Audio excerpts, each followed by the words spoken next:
Assalamualaikum warahmatullahi wabarakatuh. Hamdan wa syukran lillah, salatan wa salaman ala rasulillah, amma ba'd. Kami dari kelompok 8 izin mempresentasikan mengenai psikologi Islam dan permasalahan sosial. Adapun anggota dari kelompok 8 yaitu Liza Zulaini, Miftahul Jannah, Nada Husniyah, Naila Fatia Salsabila. Selanjutnya pokok-pokok pembahasan yang akan kami bahas. Pertama, pengertian dan ciri-ciri psikologi Islam. 2. Pengertian permasalahan sosial. 3. Faktor permasalahan sosial. 4. Dampak permasalahan sosial. 5. Karakteristik permasalahan sosial. 6. Pandangan Islam terkait permasalahan sosial. 7. Solusi permasalahan sosial. Yang pertama, pengertian dan ciri-ciri psikologi Islam. Secara bahasa, kata psikologi berasal dari bahasa Yunani yaitu psyche, yaitu berarti jiwa, dan logos, yaitu berarti ilmu. Sejak saat itu, psikologi dipahami sebagai sebuah ilmu pengetahuan yang tidak lagi mempelajari tentang jiwa, tetapi membicarakan tentang gejala-gejala jiwa yang terlihat dan terukur. Gejala-gejala kejiwaan tersebut dikenal dengan gejala-gejala atau psikis. Menurut para ahli, Ancok dan Suroso mengungkapkan bahwa psikologi Islami adalah ilmu tentang manusia yang kerangka konsepnya dibangun dengan semangat Islam dan berdasarkan pada sumber-sumber formal Islam, yaitu Al-Quran dan Al-Hadis yang dibangun dengan memenuhi syarat-syarat ilmiah. Kemudian menurut Bastaman menegaskan bahwa psikologi Islam adalah corak psikologi yang berlandaskan citra manusia menurut ajaran Islam yang mempelajari keunikan dan pola pengalaman manusia berinteraksi dengan diri sendiri, lingkungan sekitar, dan alam keruhanian dengan tujuan meningkatkan kesehatan mental dan kualitas keberagamaan.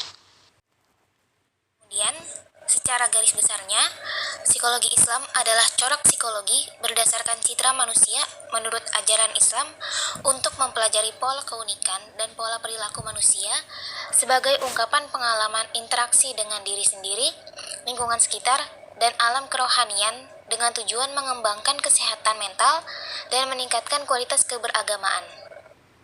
Lalu ada ciri-ciri psikologi Islam.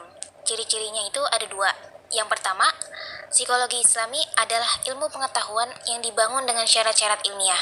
Kedua, fokus kajian psikologi Islam adalah manusia, terutama keunikan dan pola pengalaman manusia. Lalu selanjutnya ada pengertian permasalahan sosial.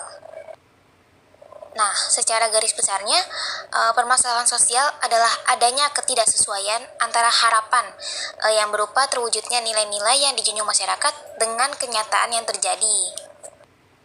Berikut ini pengertian permasalahan sosial menurut para ahli. Yang pertama ada menurut Surjono Sukamto, profesor di bidang sosiologi ini mendefinisikan permasalahan sosial sebagai adanya ketidaksesuaian antara unsur-unsur kebudayaan atau masyarakat yang jika dibiarkan dapat membahayakan interaksi dalam kelompok sosial. Lalu menurut Pinkus dan Minahan menyebutkan bahwa permasalahan sosial merupakan kondisi sosial yang tidak sesuai dengan nilai-nilai masyarakat setelah dievaluasi oleh masyarakat. Lalu ada menurut Earl Rubington dan Martin S. Weinberg, permasalahan sosial sebagai kondisi di dalam masyarakat yang tidak sesuai dengan nilai-nilai yang dianut oleh masyarakat tersebut. Faktor-faktor permasalahan sosial. Pertama ada faktor ekonomi. Contohnya itu adalah kemiskinan, penjarahan, gizi buruk, dan pengangguran. Yang kedua ada faktor budaya. Contohnya pergaulan bebas, tawuran, dan kenakalan remaja. Yang ketiga ada faktor psikologi. Contohnya skizofrenia, depresi, bunuh diri, aliran sesat, dan antisosial. Yang keempat ada faktor biologi. Contohnya COVID-19, flu Spanyol, dan keracunan makanan. Karakteristik permasalahan sosial. Yang pertama, terjadi berulang kali dan berpotensi berkesinambungan. Yang kedua, kondisi yang sama dirasakan oleh banyak orang. Yang ketiga, kondisi dinilai tidak menyenangkan. Yang keempat, kondisi yang menyebabkan adanya perpecahan. Yang kelima, masalah harus diselesaikan secara proaktif dan kolektif. Dampak permasalahan sosial. Setiap masalah yang terjadi dalam jangka waktu yang panjang, terus-menerus dan berkesinambungan akan menimbulkan dampak terhadap individu maupun kelompok sosialnya. Di bawah ini merupakan dampak negatif dari adanya permasalahan sosial. Yang pertama ada kemiskinan. Kemiskinan terjadi saat stratifikasi di dalam masyarakat menciptakan sekat-sekat pembatas berupa kelas sosial dan gap. Hal ini menyebabkan adanya kejanggalan dalam interaksi antara seseorang yang berada di satu kelas ekonomi dengan orang yang kelas ekonominya ada di bawah atau di atasnya. Kemiskinan ini dapat menggerakkan seseorang untuk berkumpul dengan sesama agar aman dari sakit hati dan malu akibat vonis sosial yang tidak selayaknya mereka terima.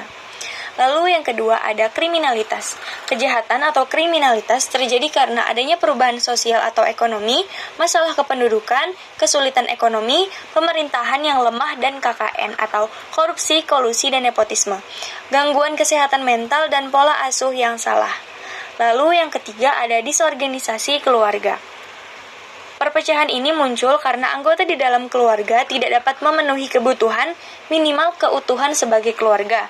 Dalam kacamata sosiologi, disorganisasi bisa berupa keluarga yang tidak lengkap karena tidak adanya pernikahan, perceraian, krisis intern, krisis keluarga, dan keluarga dalam keluarga.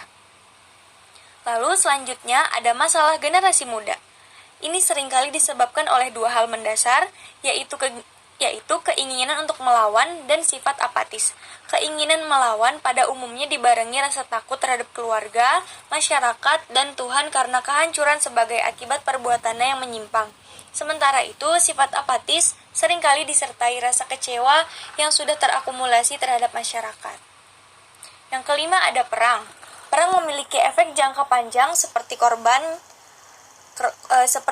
nyawa, trauma, rusaknya fasilitas umum, balas dendam, dan retaknya hubungan sosial. Tidak cukup sampai di situ, akibat perang akan muncul pemukiman-pemukiman darat yang mungkin kumuh, minimnya pasokan bahan makanan, dan hilangnya pendidikan. Selanjutnya ada masalah penduduk. Masalah penduduk terbagi menjadi dua masalah besar. Yang pertama ada masalah kuantitas, meliputi jumlah penduduk, pertumbuhan penduduk, komposisi penduduk, dan kepadatan penduduk. Yang kedua ada masalah kualitas yang meliputi pendidikan, kesehatan, dan tingkat penghasilan. Lalu selanjutnya ada kebodohan.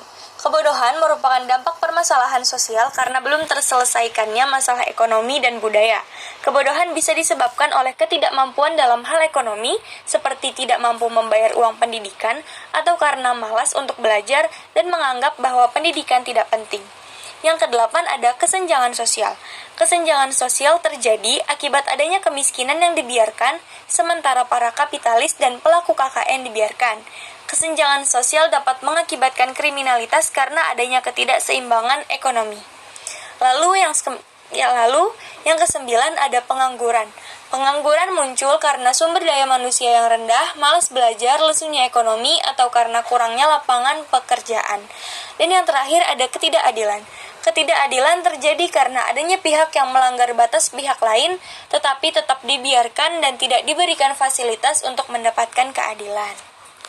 Selanjutnya, ada pandangan Islam tentang permasalahan sosial. Pada dasarnya, ajaran agama bukan hanya berisi perintah dan larangan saja, tetapi juga pedoman, norma-norma, petunjuk hidup mana yang seharusnya dilakukan dan mana hal-hal yang sebaiknya ditinggalkan. Agama merupakan satu dari faktor pengendalian sosial. Orang yang yakin dan patuh pada ajaran agama, biasanya tata perilakunya akan terkendali dari bentuk perilaku menyimpang. Agama adalah motivator alami yang mendorong manusia agar selalu hidup baik dan teratur. Selain menjadi faktor pengendali sosial, agama memiliki peran sosial sebagai faktor integratif bagi masyarakat, yang berarti peran agama dalam menciptakan suatu ikatan bersama, baik di antara anggota-anggota beberapa masyarakat, maupun dalam kewajiban-kewajiban sosial yang membantu mempersatukan mereka. Hal ini dikarenakan nilai-nilai yang mendasari sistem-sistem kewajiban sosial didukung bersama oleh kelompok-kelompok keagamaan, sehingga agama menjamin adanya konsensus dalam masyarakat. Dalam fungsinya yang integratif sosial, serta dalam konteks pembinaan kehidupan berbangsa dan bernegara berdasarkan Pancasila dan Undang-Undang Dasar 1945. Lalu selanjutnya ada solusi permasalahan sosial. Berikut ini merupakan upaya Indonesia untuk mengatasi permasalahan sosial yang terjadi. Yang pertama ada meningkatkan mobilitas tenaga kerja dan stabilitas modal. Tenaga kerja yang sebelumnya sudah ada diberikan pembinaan yang lebih intens untuk kemudian dipindahkan ke wilayah yang lapangan kerjanya lebih luas. Demikian agar mereka mempunyai daya saing dengan tenaga kerja lainnya. Sementara stabilitas modal adalah untuk memindahkan industri dari tempat yang sudah terlalu banyak lapangan kerja ke tempat yang lebih banyak penganggurannya. Hal ini dilakukan agar tercapai pemerataan lapangan kerja. Lalu yang kedua ada menanamkan nilai-nilai moral dan agama. Penanaman nilai-nilai moral dan agama dilakukan karena dapat memperkuat iman seseorang sehingga jauh dari tindak kejahatan. Lalu selanjutnya ada memberikan bantuan asuransi kegiatan karena masyarakat yang sehat menggambarkan bahwa negara itu jauh dari permasalahan sosial. Selanjutnya ada pemberian program beasiswa. Yang terakhir ada memberikan bantuan langsung tunai atau BLT.